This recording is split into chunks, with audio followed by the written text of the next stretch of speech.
Hello everybody and welcome to Uproot Reddit. Don't you just hate it when your smartphone or computer crashes out of the blue? But don't you just love it when you call Geek Squad and have them work up the old tech magic on your seemingly defunct device? Let's face it, people working at tech support are angels in disguise. And yes, if you work in tech support at any company, I'm talking about you. You wonderful genius. And I gotta be honest, tech support workers have to deal with a range of issues. The easiest being, doing their job at fixing computers or Wi-Fi routers. The hardest, however, isn't entirely related to technology. That's right.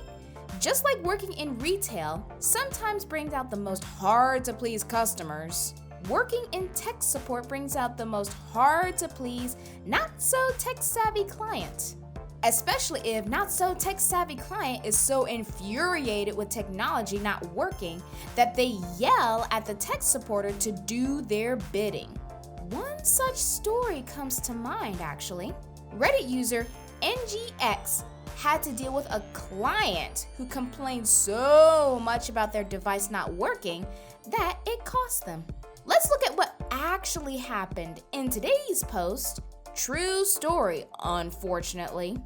Quite some years ago, when I was green in the video surveillance industry, the era of VCRs, I was working on the tech support for a wholesaler of video surveillance equipment. One day, I got a notorious, furious nutcase shouting through the phone that our equipment sucks and always breaks, and now he has another broken device straight out of the box, and I have to come over to resolve it.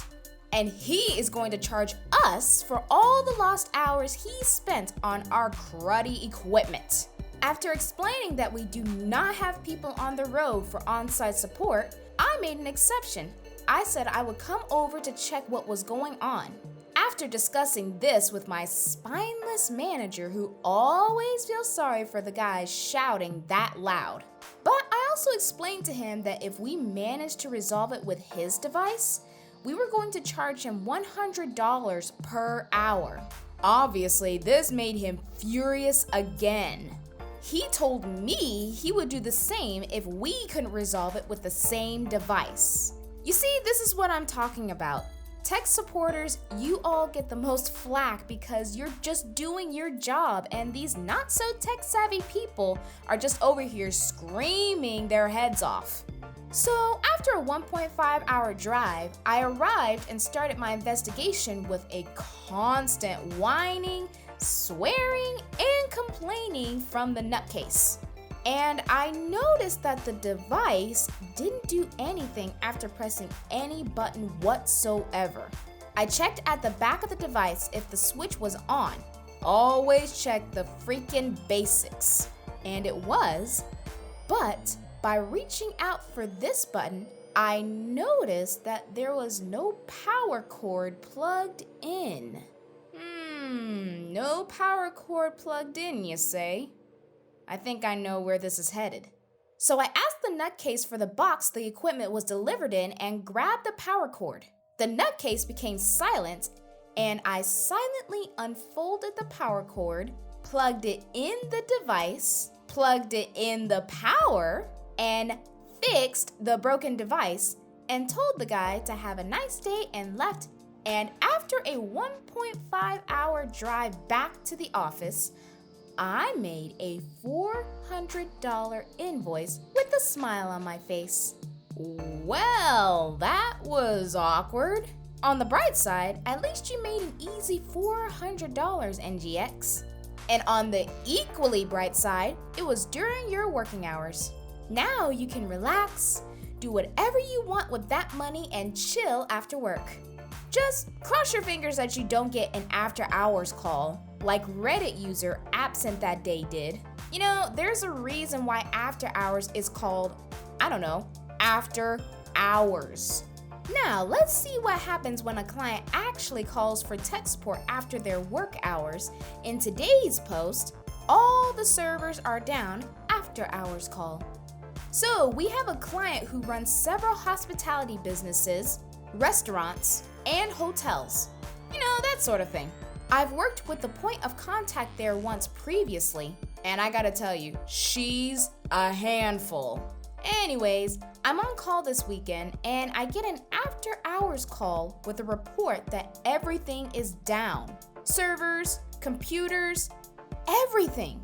I call up the contact. She explains that no, the network isn't down, but one of the phones is down. And then she proceeds to ask this question, quote, "Can I call the contractor who installed the phones on a Saturday to get immediate help?" I ask her if I can talk to the person having the issue, and she provides the phone number. I call the person, and she says she's getting this weird error on her wireless phone. It says low battery. Oh, and it gets funnier. Listen to this. We're charging her a couple $100 an hour for an after-hours call, all because her phone battery was low. People are freaking morons. Now, I can understand if you need the servers to work and all for your business, but don't be surprised by the large bill you get for not keeping your phone charged and calling after hours on tech support. Just saying, tech support workers have lives to live. Yeesh! Can't there be just one client that tech support can actually have a decent conversation with? Well, I'm glad you asked. Let's all agree though, our grandparents aren't the most tech savvy, but who can blame them? I mean, they didn't play with smartphones as a baby in their days. Yes, it can be frustrating telling them how to turn on a computer and all other tech basics, but sometimes you have cute moments that just, brighten your day. Just take Reddit user Trex001's story about how grandma responds to Alexa in today's post. "I wouldn't want Alexa to be sad." Aww, just from the title alone, I can tell this story will warm your heart. Listen to this. My 82-year-old grandma, God bless her, is the generation of people that will call frantically and tell you, "I deleted the internet." Not that she has a PC or some sort of technical device besides a radio that is older than me and some old CRT that makes sounds when you turn it on. "Aw, Grandma, it's okay, you didn't delete the internet." In fact, I don't think it's possible that anybody can delete the internet. Right? Anyways, we continue with the story.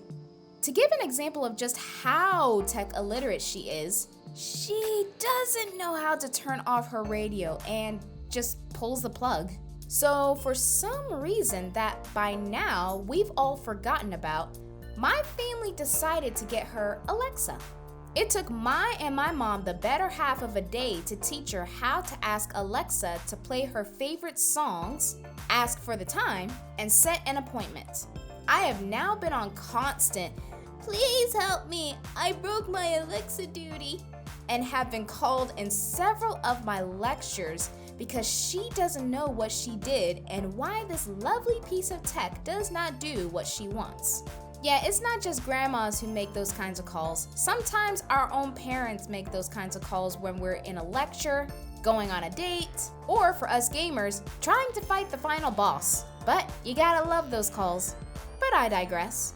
We had issues ranging from she just slapped it and muted the mic, to it blew her ears out by going 100% on volume, and other small shenanigans. But most of the time, it works decently enough that we don't have to worry about her or the ears of her neighbors. Now, a few days ago, we talked through the phone, cause Corona, and she told me she was really tired, which may seem normal to you and me, but this lady goes to bed at 8 p.m. like clockwork. So now I'm definitely curious as to what made her miss bedtime. The following conversation ensued. "So why didn't you go to bed at 8 p.m. like always?" "Oh, I told Alexa I would go to bed and wish her a good night." Odd, but explaining her that that little box is not an actual person would take the better half of an hour. So I decided not to, and to be honest, it's quite endearing. "So what made you miss bedtime?" "She asked me if she could tell me a bedtime story." "And you said yes?" Of course, so I sat there for about an hour and listened to her. You know, you can tell her to stop and just go to bed, right? Oh no, I wouldn't want to make her sad. I love my grandma. Oh my goodness, grandma's too pure for this world. And here's an edit that's worth considering. Quote, "Thanks for the platinum. I'll make sure to give my grandma a call later and tell her that she brightened someone's day with her appreciation of a piece of software." Aw, we love you, Grandma. I mean, even though Alexa isn't a person, oh, it's so sweet that you thought of Alexa's feelings. But I do wonder, in the age of technology, if AI will start to become sentient and feel human emotions sooner than we expected. If that's the case, let's all be like Grandma and care for them. Even though there are some of us who clearly don't know how to take care of their own smartphone based on today's earlier post. Well, that's all for today. We'll be back for more not-so-tech-savvy stories right here on Uproot Reddit. And hey, don't forget to brighten a tech supporter's day today, especially in these difficult times when they are needed the most.